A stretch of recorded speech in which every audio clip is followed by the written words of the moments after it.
Hello my dear friends and welcome to StudyIQ. I am Joy and today in this lecture we will be discussing about the DHFL crisis. So we will first look at what is the current affair. If we observe the current affair, we see that there is a fall in the value of shares of DHFL. So DHFL is Diwan Housing Finance Corporation Limited. It is a non-banking finance company and it has a focus towards housing financing. So we will come to the details of DHFL later in this lecture.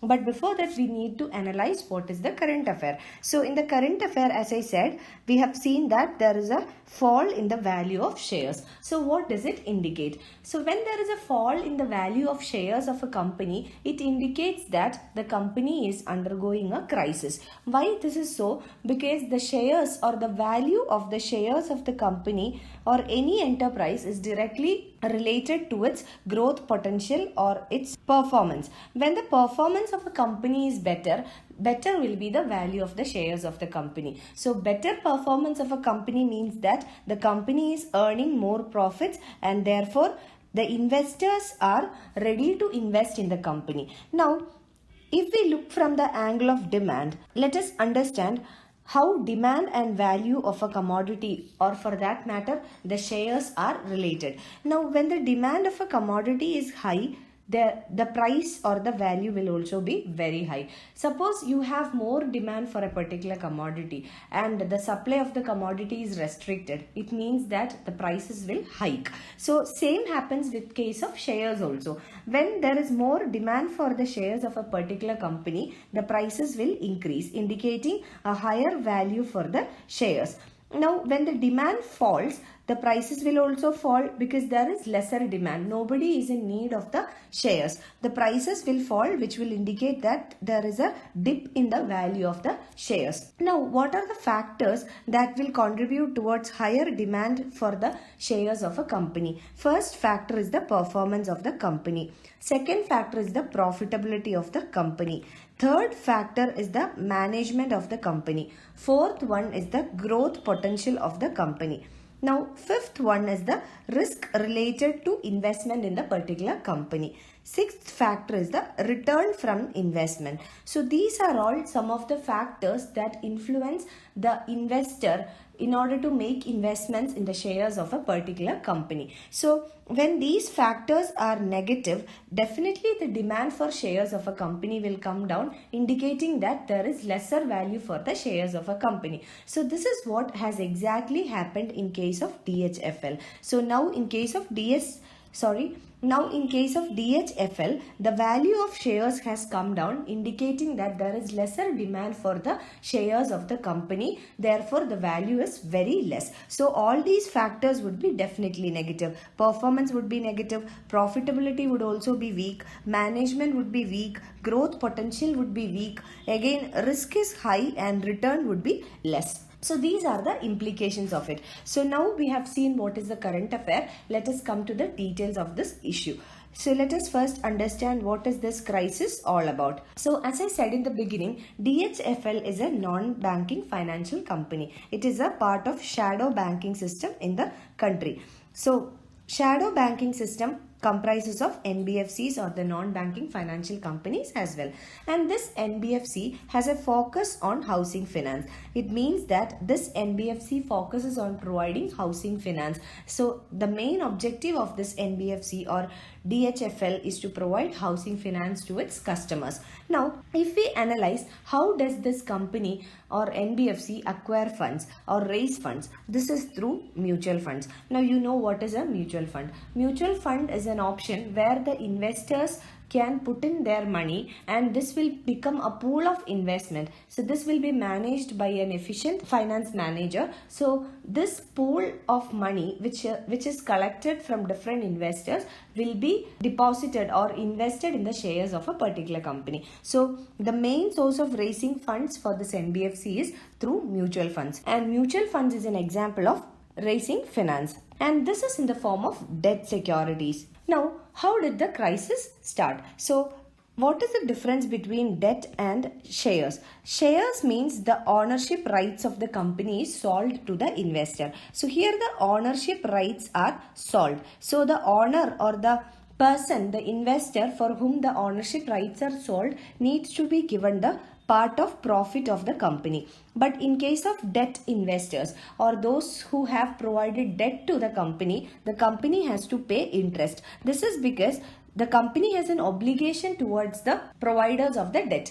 The providers of the debt are not the owners of the company, or they do not have any ownership rights on the company. Therefore, they have to be paid interest. Now, how did the crisis began? So the crisis began when the company was unable to pay back the interest obligation to the lenders. So this is how the crisis began in DHFL. And along with this, the rating agencies like the ICRA, CIBIL, CRISIL, CARE, all these rating agencies had also given downgrades or lesser grades for the company DHFL. So this is because the company was unable to meet its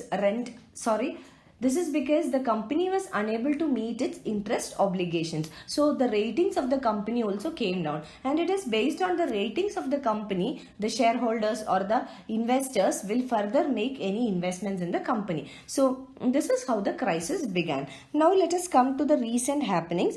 Now if we look at the recent happenings, the investors in the company is undergoing a significant loss. This is because the value of the shares of the company has come down. So what does it mean? When the value of the shares of the company comes down, the company will attract lesser further investment. So the existing investors will be undergoing a loss because they had already purchased the shares on a higher value, but now the value has come down. Therefore, the already existing shares has lesser value. So the already existing shareholders cannot sell their shares at a higher value. So they have incurred a loss. Now I'll explain it with an illustration. Suppose a person A has purchased a share of the company at rupees 100. Now the value of the shares of the company has come down because of the ongoing crisis. Suppose the value of one share of the company at present is rupees 50. Now A wants to sell his shares to Mr. B. Now A cannot sell his shares at 100 rupees. He has to sell it at the present rate of 50. So A will have to undergo a loss of rupees 50. So this is the loss for the investors. So investors have to undergo a significant loss.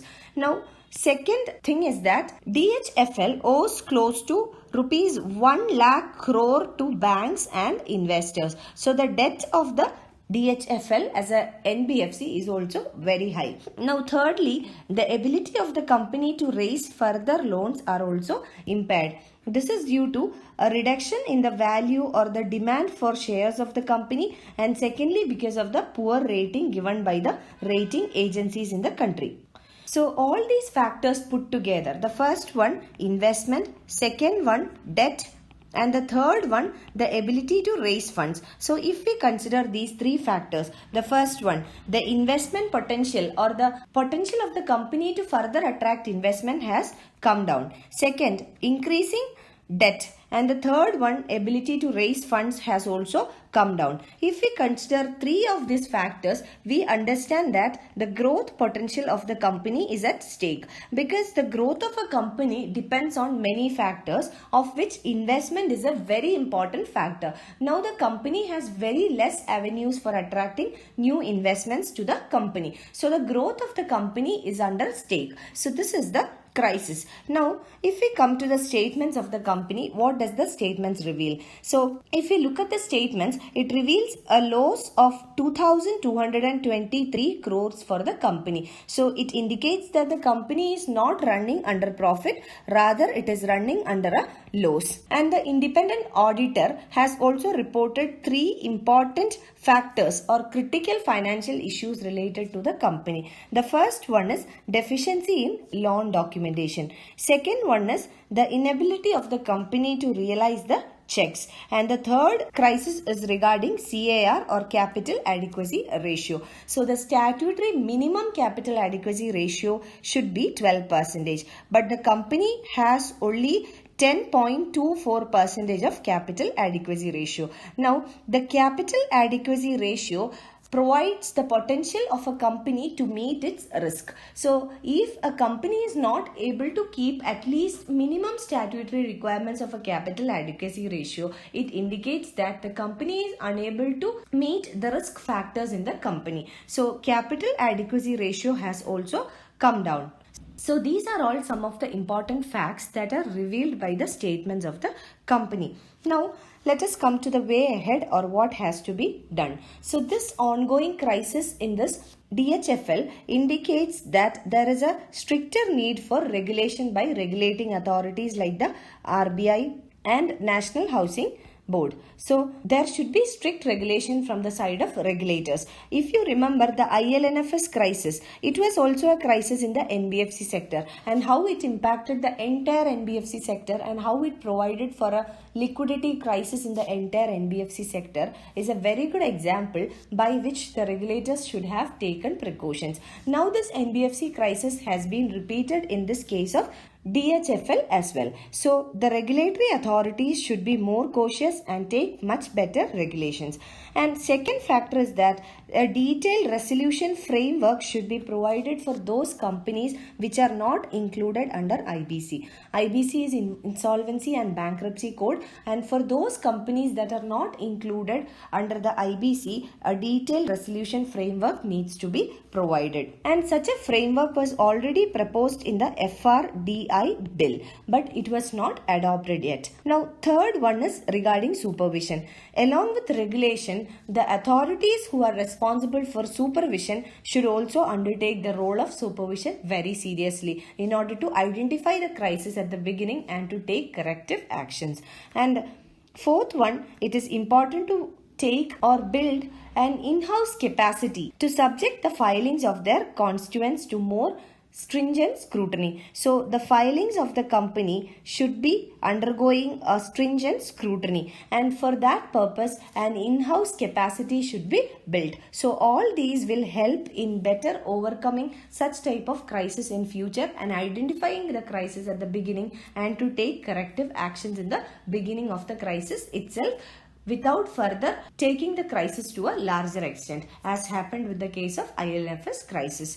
So you can find the PDF of this lecture on our website www.studyiq.com. Thank you. Hello.